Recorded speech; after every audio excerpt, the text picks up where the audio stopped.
Hey, what's up, guys?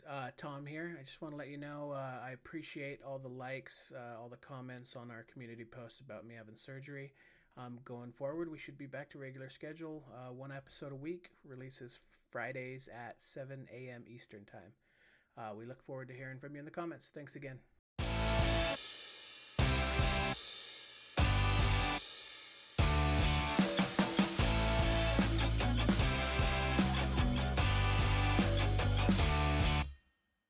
Welcome back, everybody. We are here with Oh my God, again, I said Breaking Bad. With Better Call Saul, Season 1, Episode 10, the finale. Introductions. I'm Kevin. You got Tom over there, Katie, and Blue. We are back after our little hiatus. Tom, let us know what happened last episode. Refresh us because it's been a bit. All right, last episode was named Sandpiper. Let me get this here. Uh, named Pimento. Sandpiper Crossing buries Jimmy and Chuck in paperwork, and Chuck convinces Jimmy the case is too big for them, so they bring it to HHM. Howard is eager to take it, but makes clear that Jimmy will not continue to participate, offering instead a small counsel fee and a percentage of the settlement or judgment. Jimmy refuses, but later discovers Chuck braved an electromagnetic hypersensitivity symptom to make a pre-meeting phone call to Howard in which he asks Howard to prevent Jimmy's participation. Chuck admits he has never regarded Jimmy as a peer, owing to his conman's past and unconventional legal training, also admitting it was he who insisted HHM not hire Jimmy back when he passed the bar initially. Jimmy stops taking care of Chuck and allows HHM to take the case. Mike takes a job as a bodyguard for a pharmaceutical employee, Daniel Wormwald, who sells Nacho's stolen pills. Despite Wormwald's inexperience and nervousness, Mike ensures the deal goes well, explaining to Wormwald that he had investigated Nacho and learned he was conducting the transaction without the knowledge of his bosses, and thus he had incentive to ensure things went smoothly. Guys, I didn't know that guy's name was Wormwald. Oh, we're giving spoiler full names. Oh my God, the spoiler guy, bro. And the case went to Hamlin. I know at the end, or the one that when he confronted Chuck, he said he was going to take the deal, but that's when he basically said to him was like, he was like, "You don't want me, like you don't want me to be a partner, and you're just always going to be Slippin Jimmy." Yeah. Man, that part really hit in the heart, bro. I mentioned how we were rooting for Chuck in the episode before this, and how like our feelings changed 180 degrees. Dude, it was so funny. One of you guys, I don't remember who, like either the last episode or the episode before, you're like, "Yay, this makes me happy. They're getting together," and I'm like, "Bah, bah, bah." Like what the hell, bro? It's the what's his name? The kid that got shot in The Last of True Us. Sharp. Oh No, in The Last of Us, where I was like, this is so wholesome, and then he Yeah. shot him. I don't remember. Sam, I think Sam was his name. Sam. Oh yeah, Sam, yeah. I think So so. like, bro, it's like, come on, can't catch a break, bro. What I want to know is what Howard said to Kim behind that closed door, or caused her to go over and tell Slippin Jimmy to take the money and not the case. You know, to go ahead and take the deal. Which then that's when he went in and plugged his phone in, and then called the phone company and realized that Chuck had gone out there, but he turned the phone on, but then turned it off, and then it died.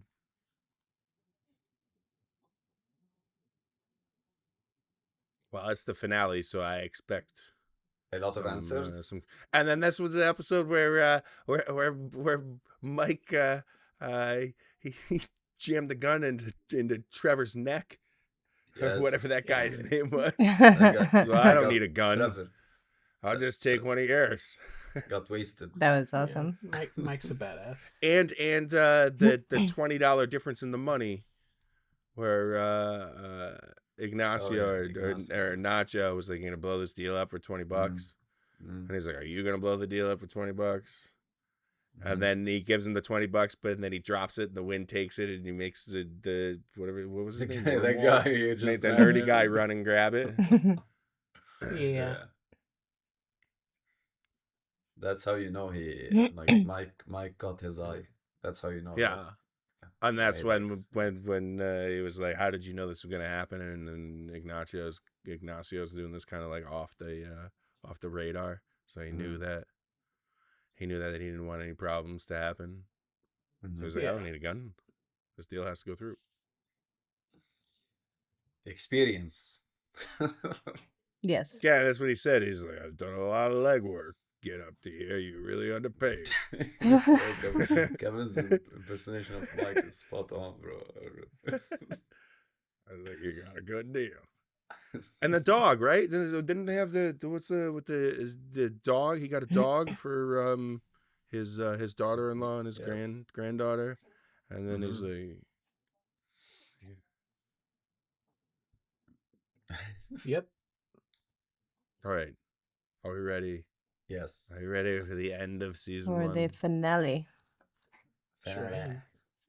All right, here we go. 3, 2, 1. We back. Just excited because this is one of the episodes of all time. Jesus. It can't be done. You sure about that? It's a trick, huh? So you give up? Yeah, all right. His brother. What? What? No way. Show me that again. What? Sure. You got another 20? $20. Don't go away, man. Oh, hey, guys. Want to buy a Rolex? Whoa, whoa, hold on. How much for that cheap piece of crap? Oh, no. Never mind. Holy crap. Thought this was like a way Hey, my flashback. Man, I said you would beat the rap. Hey, Myrna, set him up, would you? No, thanks. I'm good. Don't go on. He don't mean it. You just got out of jail. Come on. You're not going to have a drink? That'll Jail? make a day, huh? Go settle down, okay? I'm in a rush. My brother's outside in a taxi to meet or something. I want to work at his law firm, like in the mailroom, to start, anyways. Well, now you're talking crazy, man. You just got out of jail. Now you want to go back? It was working for him. That's all that is, Marco.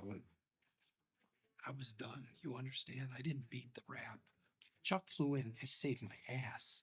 It's time to grow up. Yeah, according to who, Chuck? The same goes for you, man. You want to spend the rest of your life on that stool? I mean, come on, Marco. Look at yourself. All right, Chuck's not making me do this. He's giving me an opportunity, and I'm grabbing it. Gee, it's like watching Miles Davis give up the trumpet. What? What does that even mean? It's just a waste, is all I'm saying. Hey, have a safe flight, all right? When you're mad at your homie, but you still want the best for him. Back to Hamlin and Hamlin. I'm taking your advice. I'm giving the case to HHM. Why didn't you just tell me? That was the conversation. I didn't want you hating your own brother. I never wanted it to go this way. That's what I was saying. If it had been up to me, we would have at least... Howard. I get it. Yes. Your brother's very important to the firm. That's what I said. Sorry I called you a pig fucker. The of counsel fee? 20 I grand think we or discussed more. 20,000. I've got something for you, too. It's a shopping list for Chuck. The Albuquerque Journal, he gets delivered, but somebody still has to bring it in for him. Just be like, you do all this? You've been doing all of this every day? I'll get it done and done right. I always liked you, Jimmy. Oh, he's gonna kick the. He's gonna kick the. It's still got the dent. Kick it. Kick it. Ah, put he another didn't kick dent in it. it. Come on. I'm sorry I yelled at you. He's my brother. He thinks I'm a scumbag. There's nothing I can do to change that. You What else did is what there you to had to say? do. Okay, here's B2. Just like the B2 bomber. Step B4, another B. How about that? As in, before too long, we're gonna have another winner. Hey, it's our old friend B.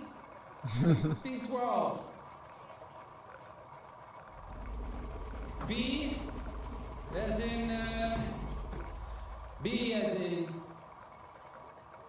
betrayal. Benedict Arnold betrayed the United States. Again? Oh, what are the odds?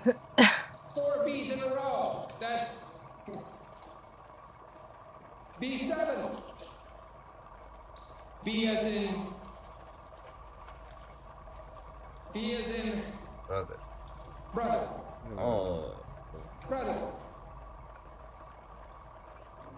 B7. 7 rides to 7 brothers. Sure, a lot of you have brothers. It's not like mine, though. Any winners yet? I'm going to say if it's another B, could have a real problem here. That's funny.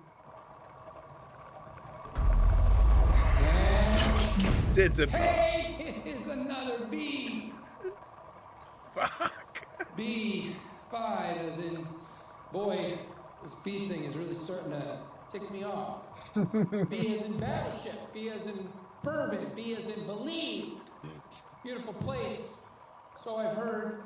I would love to go there. What is it with this place? It's like living inside an easy bake oven. I mean, look out that window.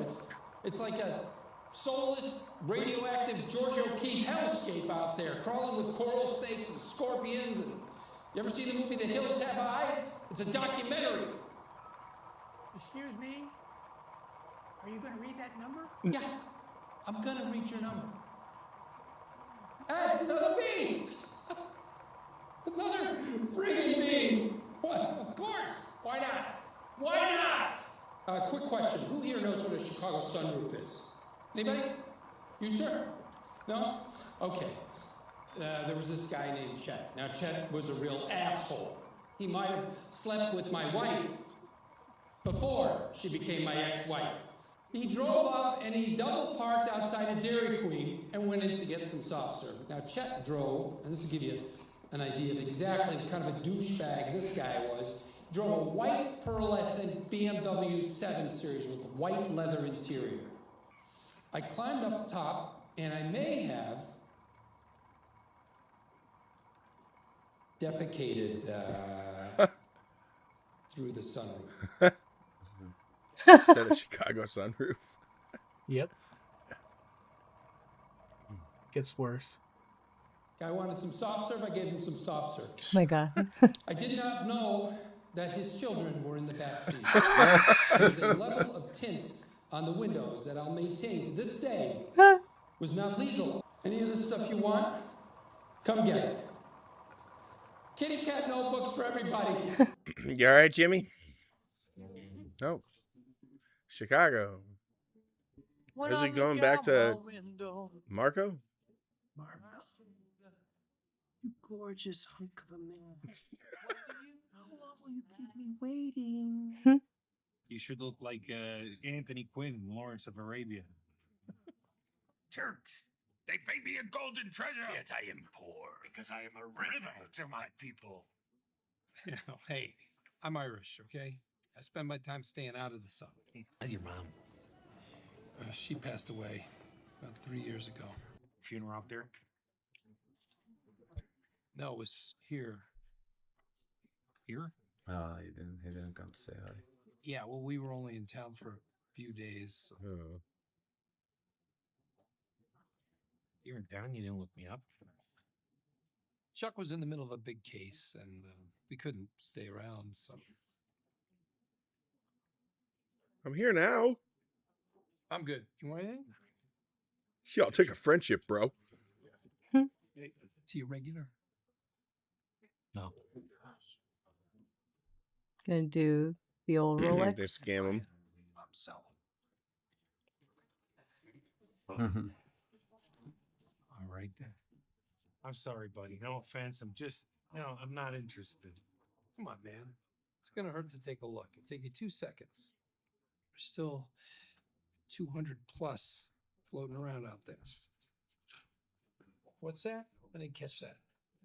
I didn't say anything. You mind, buddy? We're having a private conversation. You want me to give you $100 for a $50? I want you to give me $100 for it. $800 coin. This guy's playing me, right? Definitely. Just like son of a bitch. You know what? I know this guy on Wabash, coin dealer, in front of my uncle's. Hey, Joey, I use your phone, local call. Keep it short. Yeah.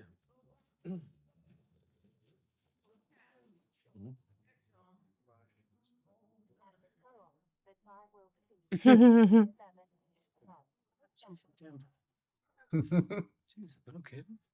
This guy's a lie. I did not rip anybody off. Yes, you did. You come back in here and your ass is grass. I got friends, buddy. You hear me? You double dealing bastard. I got friends. Got friends. We still got it. You are so beautiful. Hey, everybody. Next round's on us. You keep the secret? Yeah. He's Slippin Jimmy His again. name is Edie Yep. Bassi. He's 27 years old. He's a Nigerian prince. They're just sitting at O'Hare, impounded in customs. Now, I know what you're saying.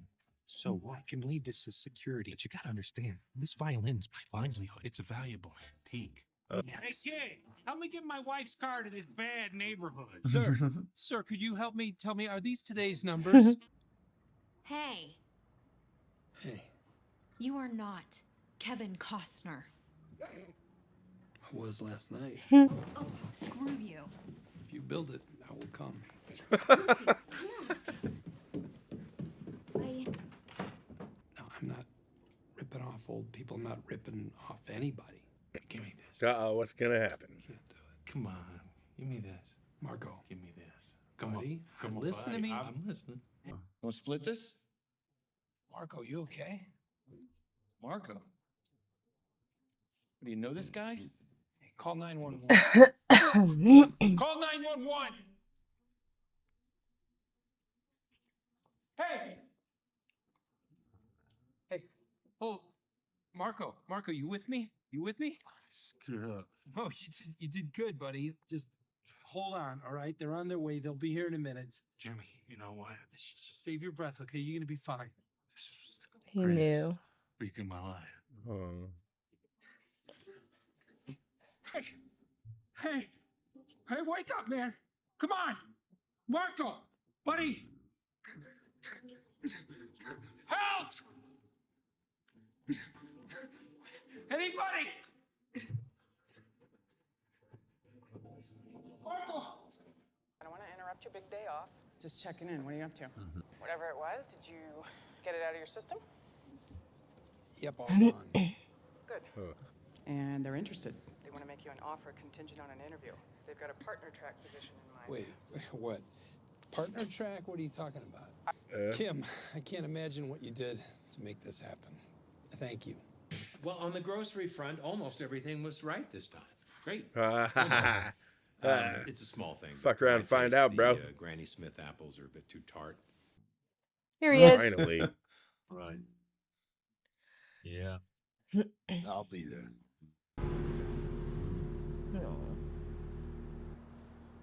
Is he having second thoughts? Huh? Hey, yep. Well, that was quick. No charge. Help me out here. Did I dream it? Or did I have $1,600,000 on my desk in cash?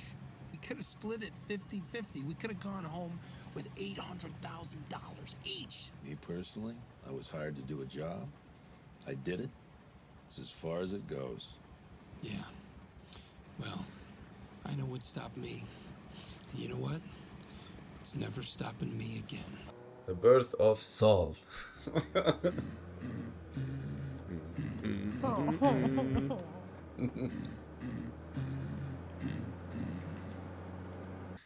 Ooh, and nice, so it nice. begins. Nice. It's not a usual thing to have a season finale as an introduction, like you know, like, Yeah. and so it begins. Like it's a finale, but then you go like, as Kevin said, and so it begins. Mm-hmm. No, that is That is- very true. It's like we're starting from the beginning at the end. And Yep. I like that. I like that a lot. I really hated the whole Marco thing. That was heartbreaking. And No, Yeah. Marco was I gonna loved die Marco. soon. I He was gonna hated that die he soon died. anyways. I understand. I get Yeah, but it. he got his happiness. He got what he really It's true. It's wanted true. beforehand, and then Well, he was heartbreaking able for to. Jimmy. Well, Heart- yes. like But he, Marco died happy. Like you could see, that's why he woke up and he was like, "Thank you." I always wondered if he knew that he had the heart attack symptoms, and yet he ignored it because he didn't find happiness in his work or in his life. Could also be because of healthcare in America, but you know. well, yeah, I mean, and also too, to a certain extent, like if he had any blockages or whatever, it really does. Like they portrayed it pretty well.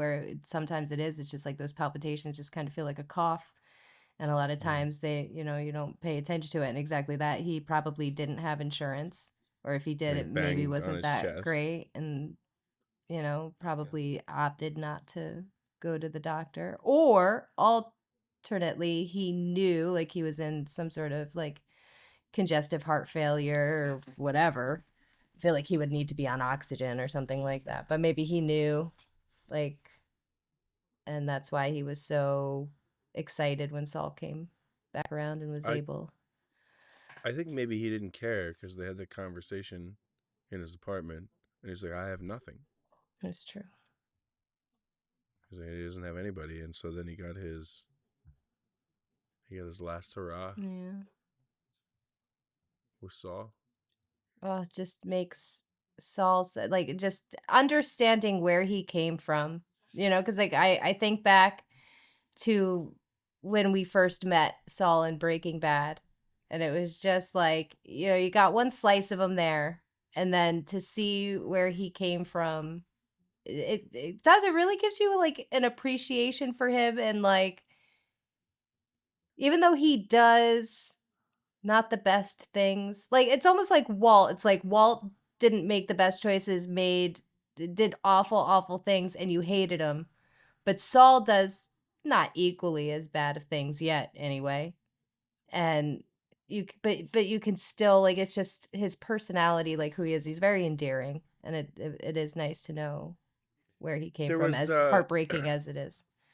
there was a conversation at the end of the last episode that Mike had with the guy who sold the oxy pills to Ignacio, and Mike said that you can be on either side of the law, but there's good people and There's bad bad people. people. Mhm. Yeah. And Saul, he can be a criminal, but or Jimmy is a good person. Like Right. you can see that's what I think they're Such showing is a that he's a good person. yeah. And then what about Hamlin? You guys called it. I thought for sure. I didn't think that he was the one standing in the way. I just thought he was like a big D-bag. But he kind of isn't. And maybe he's like legitimately earned that respect from his like You mean colleagues Howard? and employee. Oh, Or did you it? mean Chuck? No, Howard. No, I'm Howard. sorry. Howard. Yeah. I agree with Katie. Like I said in the last episode, like thinking about that character, I don't think that Howard's character is stupid enough to reject Jimmy's partnership, because it's very good for business, Like why would he? That's why I was like, if Chuck is the reason why Jimmy is not working with them, then Howard is not the reason that like Howard want to. And exactly what happens here when they have this conversation is like, if it was up to me, I wouldn't have it wouldn't have been like that, which like which makes So sense, what is Chuck's leverage? Just that if he leaves, the whole company goes Yeah. under? But why, Yes. when he leaves, does the company go under if there's such a good law firm? Because he's not doing anything. Yeah, there's got to Because be more to it. his buyout is very expensive. That's what they said. Yeah, but if he voluntarily leaves, Yeah. there's no buyout, right? Would you just leave a multi-million-dollar company you built without being bought out? I wouldn't. Yeah. Fuck no. Yeah. Well, Chuck. 30 years building a company? No, I mean, but that's then a what is guesstimate, but what would happen if Howard was like, "All right, Jimmy, let's hire you," even after Chuck said, "Don't do it." If Howard then said yes, because Chuck is trying to go ahead and play the whole fake role of like, "No, I wanted to do it.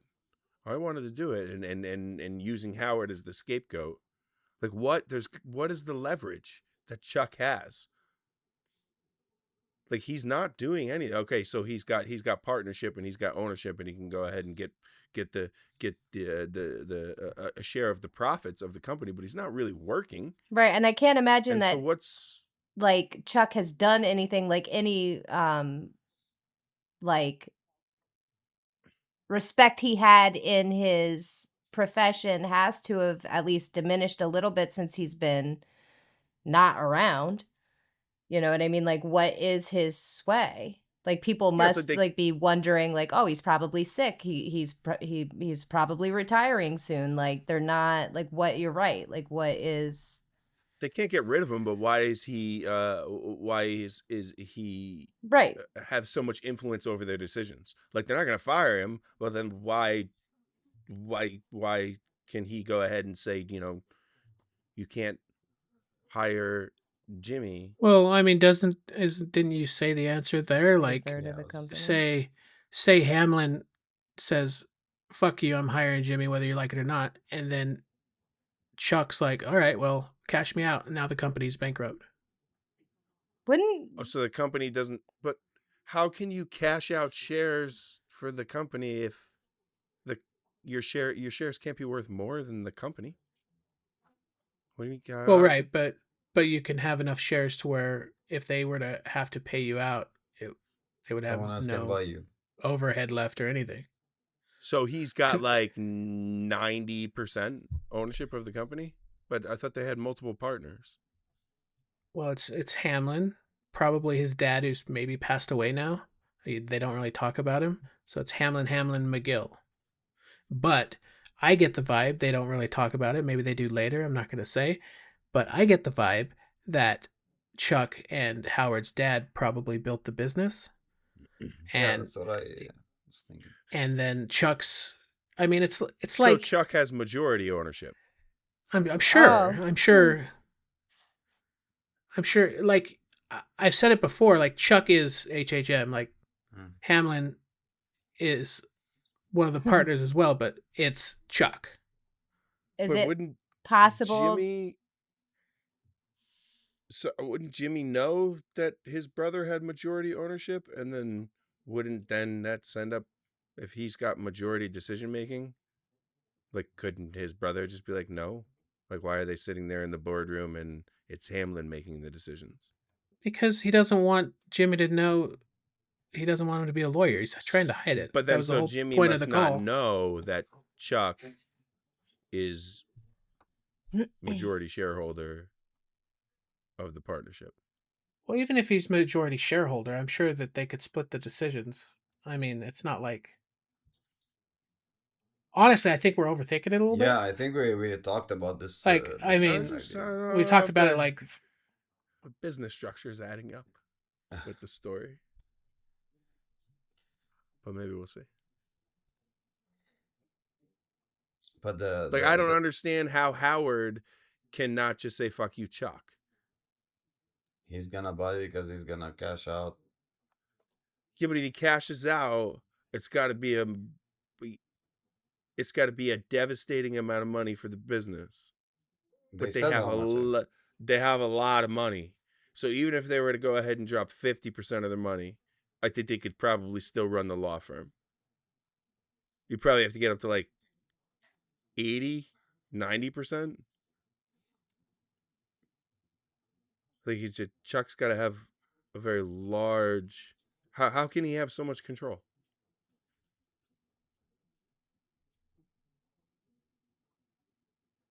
Yeah, I know. Yeah, I don't know either. So Yeah. Like, It what is a is good there's question. It got to is be kind of some like the there's got to plane be some crash. leverage. Sounding like a little bit. There's just I got to think be some leverage there. we're gonna have a lot of comments talking about this and saying how much we are talking without knowing, and then they're gonna type in a very hard hitting And message where we're not allowed they're to read like it. they're like, yeah, and we're not allowed to read it because hey, we're not reading comments, but Tom will read it. I'll read it to you guys. And Well, if maybe. it's spoiler free, then I think he's gonna let us know. It's true. I mean, we'll But find out, but I guess like the point is, or maybe we won't, and that's just kind of what they're rolling with, that he's got that much of a financial sway. I mean, I guess they do have a lot of employees that they would need to pay, losing that much money out of nowhere, essentially. But I feel like they have enough to get like a business loan or something. Here we are. Oh, here I am overthinking it even further. They're But like, I talking feel about like they could float. I do agree with Kevin to a degree, but then it's like maybe millions of it is dollars. just the plane crash, and it's like this is the story they were going with. But I do think that like the ultimate betrayal was Chuck. Like everything that Jimmy had done for him. Like I understand he did not the greatest things in the past or whatever, but like Chuck, it was endearing, I guess, in the beginning, but to see somebody else having to do what Jimmy was doing with Chuck, it wasn't as endearing. Like, dude, you are like a diva. Like you are unreasonable. Like this is insane. Like get some therapy. You've been enabled and now you are a princess and it's really annoying. But then on top of that, he like I can't believe he did that to his brother who like I thought that they cared so much about each other, and then for Chuck to do that without even being honest and being He's like, well, very insecure about Jimmy being a lawyer. yeah. well and maybe being better than him. Yeah, I think Like so. I don't know, like I had to do all of this work to get to where I was, and you're just gonna slide into it because didn't we go to like the University of it was like America Samoa? Yeah. Yep. And it's like you can like he's pissed off that it was harder for him to become a lawyer, and that he's got to see that Jimmy's really good at it because of that huge case. And that's not Why does something he you feel do to so somebody you threatened? really love. He, Like he's that's gonna By see his it the not brother, hard yeah. way. He's gonna see it the hard way when Jimmy Yeah. is I mean, defending he's criminals. already defending seen it because criminals now. he's not getting the right Fuji apples. Meh. he seemed pleased with good tart himself Granny Smiths. too when he Fuji was like apples. discussing that with his new little minion. Like he was like pleased with himself. That was really annoying. Mean. But can we give props to the writing, because in 3 episodes, in the episode like 2 episodes before that, they managed to make us love the duo of Chuck and Jimmy, and in the episode after that they made us hate Chuck and even more, and hate Howard. And then in this episode they're saying that guys, Howard he's okay, like you can like him now. And I'm like, what the hell are you doing? Like, you're ping ponging with my feelings. You're playing fucking ping pong with my feelings. Come on. It's a roller coaster, man. Right. No, I think if I were Jimmy in that situation, I think I would go to all of them, Kim, Chuck, Howard, and be like, just tell me. Just tell me what the truth is. Like, stop with these mind games. I can't do it anymore. Just be like honest with me, you know, for 2 seconds, please. What have I done? So what did you guys overall? What'd you think of season 1? You loved it? Yeah, I think Yeah, it's it great. was nice. I think it was love the better. writing. I think Sorry, it was Blue, go better ahead. than the Breaking Bad season 1, because Breaking Bad season 1, if I recall, I can only remember the plate episode where the plate was broken. Yeah. And but this season I can remember, like I think I would remember more than only one major thing, you know. Yeah, it's It's well written. The It's first, very well written. like this season, the first season of Better Call Saul is what people call a slow burn, but it's like every season it gets exponentially more intense. Well, you can tell because there's so many And little I'm excited. threads that have been left open throughout the entire Yeah. season. And it's like, we're still so early on in the story. We don't even know what those threads are. Like I keep saying, you know, I feel like with Breaking Bad, I had more of a read of what was going on than I do at the end of the first season of Better Call Saul. Like I feel like there are threads that I don't even know are there. They're the ones that like are, you know, obvious. Obviously something goes on with like Ignacio, and you know, obviously Mike goes further in this. They, you know, nothing's happened to Chuck yet. Like I know what some of the threads are, but I can't wait to find out like ones that I didn't even know were going to be, you know, built Yeah, there's a upon. lot of Yeah. shit that goes down. Yeah, it's like a really good book where you read and there's like multiple plot lines going on, and like each chapter like kind of swaps back and forth between, and eventually they're all gonna like emerge. Whereas like Breaking Bad season 1 was just like Walter getting into the meth business. You know, it was tight. Yeah. You know, and it was but like I like you like how Katie said, like the seeds are being sown to go to multiple directions. And like knowing we don't know exactly how it's gonna go, but we're very interested in like 4 different stories. right.